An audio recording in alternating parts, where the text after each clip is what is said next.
Halo Sobat Spektrum, gaji DPR per bulan cuma 4 juta kok.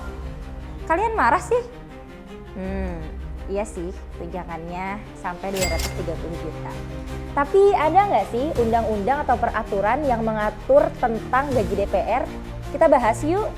Sebetulnya aturan tentang pejabat pemerintah ini telah ditentukan dalam peraturan pemerintah. Yang mana hal ini tentu berlaku dan mengacu pada PP nomor 75 tahun 2000 tentang gaji pokok pimpinan lembaga tinggi negara dan anggota lembaga tinggi negara.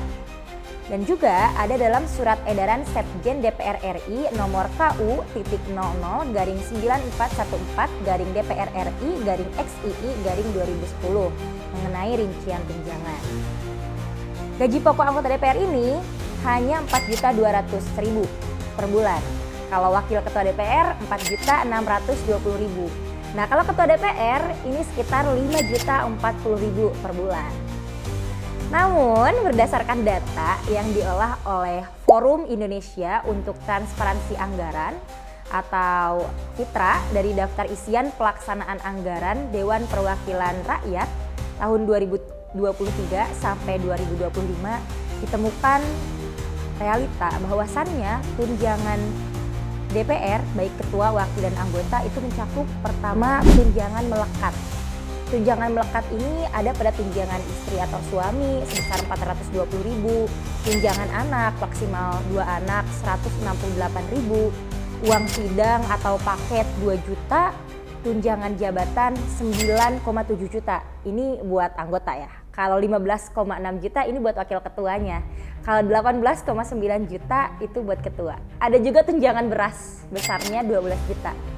Dan tentunya tidak lupa tunjangan PPh pasal 21 sekitar 1,7 sampai 2,7 juta. Yang kedua ada tunjangan lain-lain. Nah, tunjangan lain-lain ini meliputi tunjangan kehormatan sekitar 5,5 juta buat anggota, 6,4 juta buat wakil ketua, dan 6,6 untuk ketua. Ada juga tunjangan komunikasi yang mana 15,5 juta buat anggota, 16 juta buat wakil ketua, dan 16,4 juta untuk ketua. Ada juga tunjangan peningkatan fungsi pengawasan dan anggaran. Besarannya 3,7 juta buat anggota, 4,5 juta buat wakil ketua, 5,2 juta buat ketua. Bantuan listrik dan telepon sekitar 7,7 juta. Asisten anggota 2,2 juta. Ada juga yang sekarang lagi ramai tunjangan perumahan 50 juta.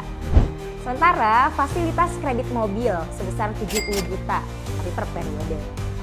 Nah, yang ketiga ada juga biaya perjalanan dinas. Uang harian daerah tingkat 1 5 juta. Kalau uang harian daerah tingkat 2 sekitar 4 juta. Uang representasi daerah tingkat 1 sekitar 4 juta.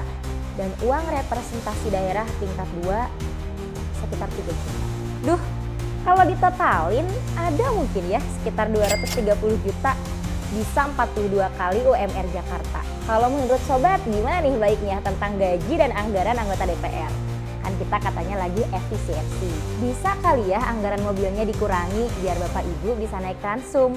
Sambil diperbaiki tuh kebijakan Transumnya. Yuk, bisa yuk. Salam Spektrum, berbicara bebas, berpikiran luas.